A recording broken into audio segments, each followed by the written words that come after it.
Welcome to Unbound, the podcast with Beth Curry, author, storyteller, and survivor. This is where books meet real life, where Beth reads chapters from her work and breaks free from the traditional audiobook format, diving deeper into the personal experiences, lessons, and liberation behind every page. Nothing is off limits. Let's get unbound. Hey everybody, welcome back to Unbound off script. Today's episode I'm going to talk about one of the most exhausting pursuits in human existence, and that's trying to be normal. I'm your host Beth, and I spent roughly 25 years trying desperately to be normal, trying to like normal things, want normal things, live like normal people. You know what I got? Misery, exhaustion, and I guess a growing suspicion that either I was broken or normal was complete rubbish. And it was the latter. So today I'm dismantling normal. I want to talk about what it actually is, why we are obsessed with it, and why the most radical thing that you can do is just be yourself, weird bits and all, right? So this is for everyone who's ever felt like they're doing life wrong because they don't fit the template. So let's start with a fundamental question. What the hell is normal? Normal is literally just average. It's the middle of a bell curve. It's a statistical concept, not a moral imperative. Okay? But somehow we took average and transformed it into correct. We took common and made it synonymous with right.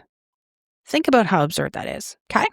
We have one life, one chance to be here, and we're spending it trying to be average. That's like going to an all-you-can-eat buffet and only eating plain rice because you think that's what everyone else is eating. First of all, they're not. Second, even if they were, why would you limit yourself to rice when there's a whole-ass buffet? What kind of logic is that? But we do this. We look around, we try to figure out what normal people do, and then attempt to replicate it, even when it makes us miserable. Because the alternative, being abnormal and being weird and being different feels dangerous. And humans are social creatures and we need belonging. And we've been conditioned to believe that the price of belonging is my least favorite thing, conformity. Here's what's wild. For most of human history, being too different could genuinely get you killed. Exiled from the tribe meant death. So our brains evolved to be terrified of standing out. But we're not in those circumstances anymore. Most of us live in contexts where being different won't get us exiled, where there's room for some degree of variation, yet we're still operating like it's life or death. Like if we're not normal, we're doomed. We're not. We're just different, and different is fine, and different is actually interesting. So here's where it gets fun. There's no universal normal. There are multiple contradicting versions depending on your culture, on your community, and your family, your generation, and probably about 17 other variables. What's normal in Brooklyn is not normal in rural Montana, right? What's normal for a 20-year-old is not normal for a 50-year-old. And what's normal in your family might be completely bizarre to someone else's. I had a friend whose family sang at dinner, just spontaneously broke into song. That was their normal. My family's normal was eating in silence while watching Jeopardy and occasionally shouting wrong answers at the TV. Both normal, neither normal. See the problem? But let's talk about the big categories. We're all supposedly trying to achieve. There's the life timeline normal. Go to school, get a degree, get a job, get promoted, meet someone, date for the appropriate amount of time, get married, buy a house, have 2.5 kids, retire, die. Preferably after becoming a grandparent, but before you become a burden. If you deviate from this timeline at all, and people start to get uncomfortable, right? You're 35 and you're not married. That's concerning. You don't want children? You'll change your mind. Going back to school at 40? Why aren't you settled?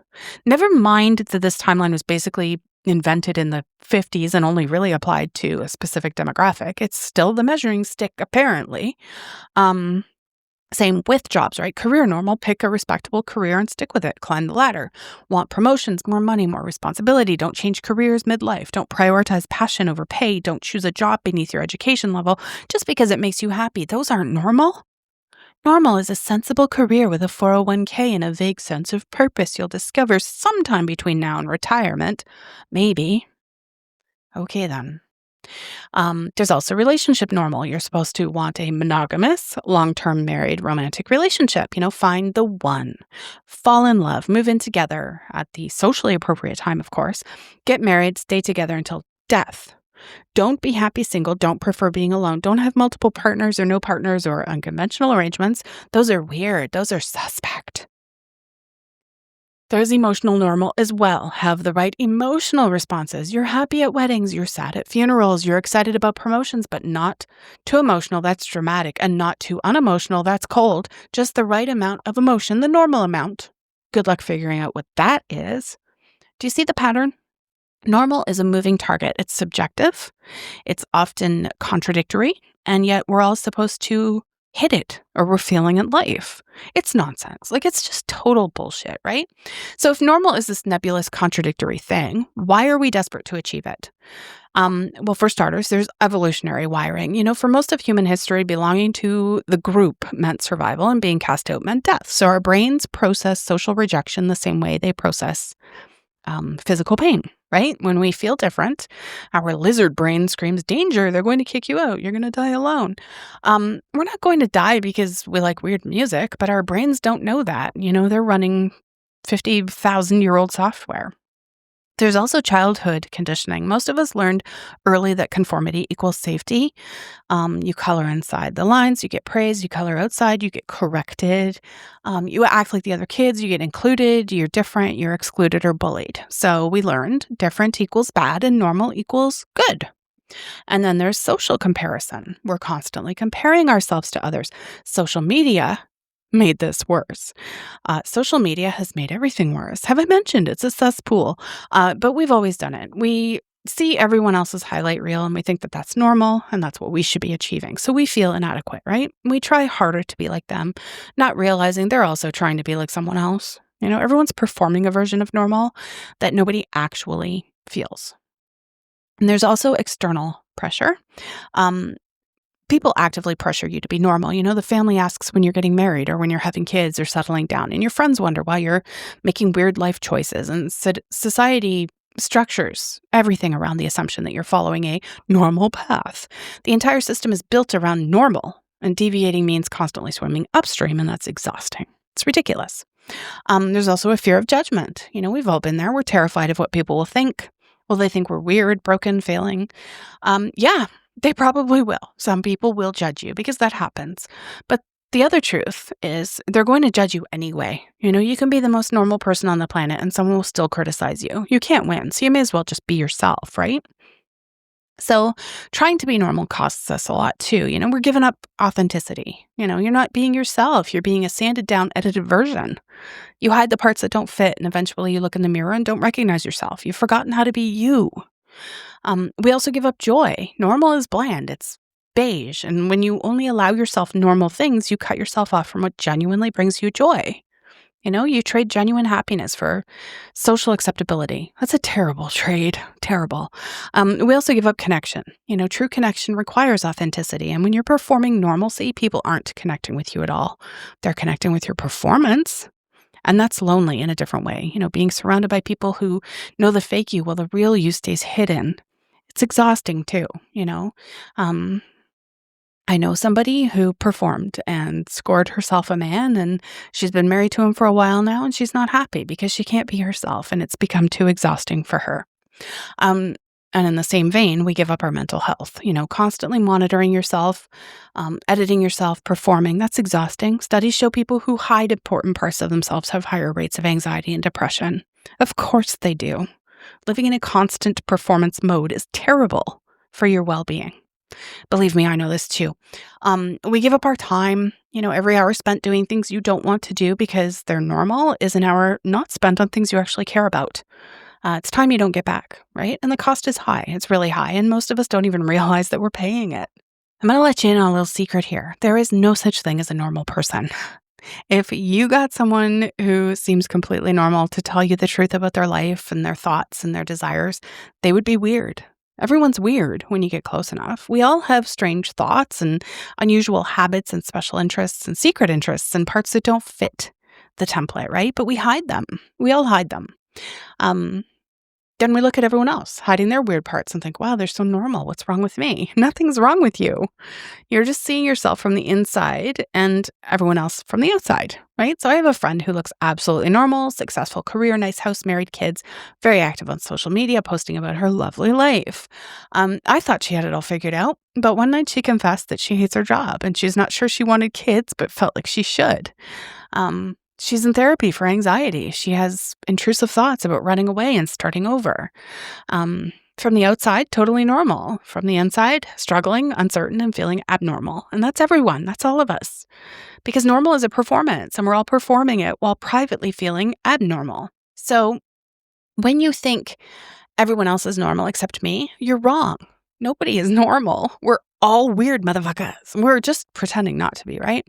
So what I want to give you here is the permission to stop trying so hard to be normal, because this is the thing about weird. It's just another word for different, for not fitting the mold, and there's nothing wrong with that. Every single thing that makes life interesting came from someone being weird. Art made by weirdos, scientific breakthroughs, weirdos, social progress, weirdos, your favorite music, weirdos. Normal people don't change the world, they maintain it, and that's fine. We need some stability, of course, but we also need weirdness. And maybe you're thinking, I don't want to change the world. I just want to live my life. Great. Then live your life, not the normal life, your actual life. You want to live in a van and travel? Do it. If you want to be 45 and single and loving it, do it. If you want 7 cats and no kids, do it. If you want to quit your corporate job and become a baker, do it. As long as you're not hurting anyone and making people uncomfortable with your differentness, doesn't count. You get to go live however you want to live. You don't need permission. But if you feel like you do, I give it to you. Be weird. Be yourself. So how do you stop trying to be normal? You might be asking. So you want to identify your should list. So write everything you're doing because you think you should. And then ask, do I actually want this, or do I just think I should want it? And you want to be brutally honest. Okay? Start small. You don't have to blow up your life overnight. Wear the shirt you like, even though it's not trendy. Order the unusual thing on the menu, or say no to something you don't want to do. Practice being yourself in low stakes situations. Okay. You also want to find your people. That weird interest that you have, there are thousands of people who share it. Find them. Online communities, local groups, whatever it takes. When you find people who appreciate your particular flavor of weird, you realize, oh, I'm not abnormal. I'm just in the wrong crowd. It happens. You also want to reframe your weird as unique. Okay? You're not weird. You're unique. You're not abnormal. You're one of a kind. You're not failing to be normal. You're succeeding at being yourself. Make sense?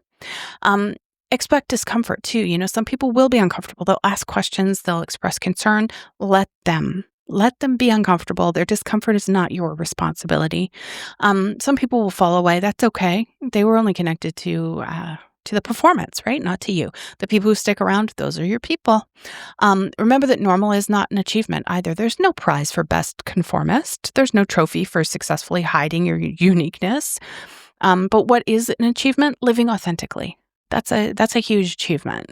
Being brave enough to be yourself and creating a life that actually fits you.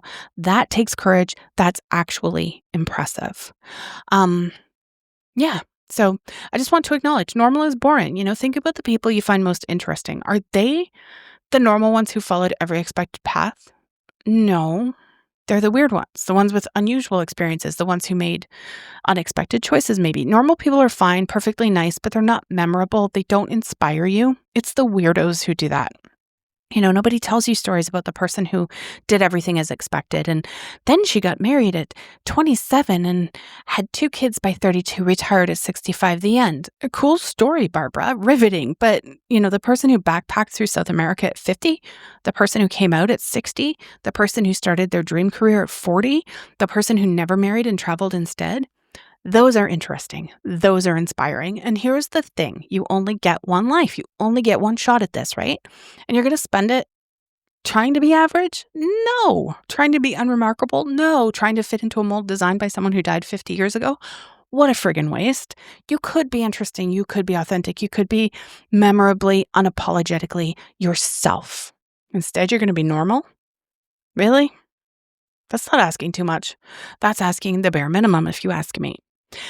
If you've always felt too different or too weird or too much or not enough, this is for you.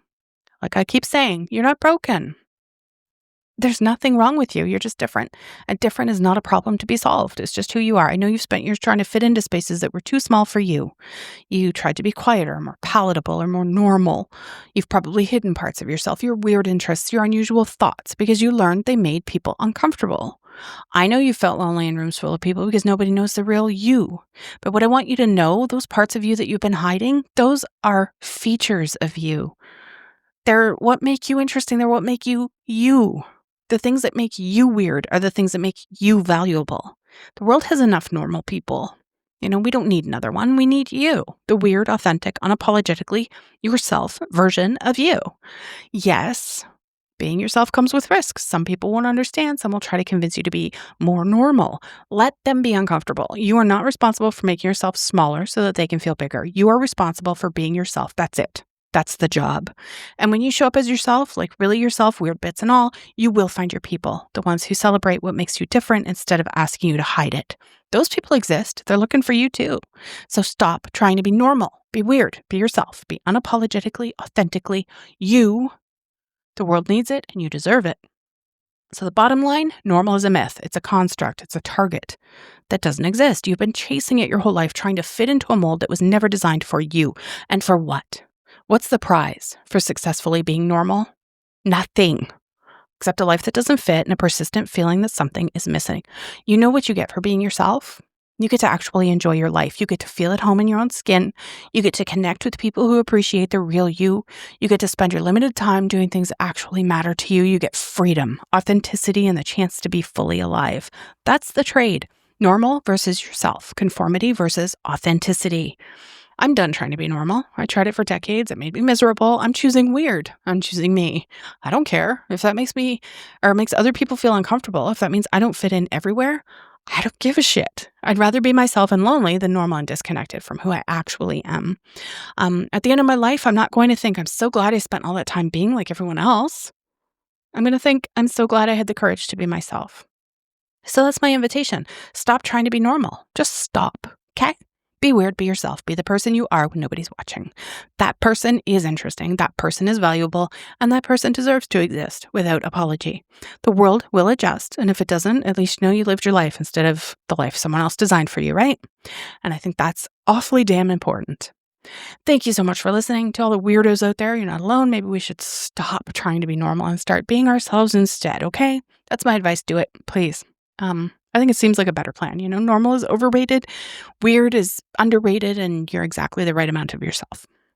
Thank you so much for being here. I will always be free, but if you want to support production costs so I can also remain ad and interruption free, the info's in the show notes. If you have any topics you'd like me to cover, because I love a good topic to dig into, research, write about, clearly talk about. Contact info is in the show notes as well. I will see you in the next episode. Thanks for listening to Unbound with Beth Curry. Join the conversation in the Facebook group or visit authorbethcurry.com. Want to support the show? Head to ko-fi.com/unbound podcast. Until next time, stay unbound.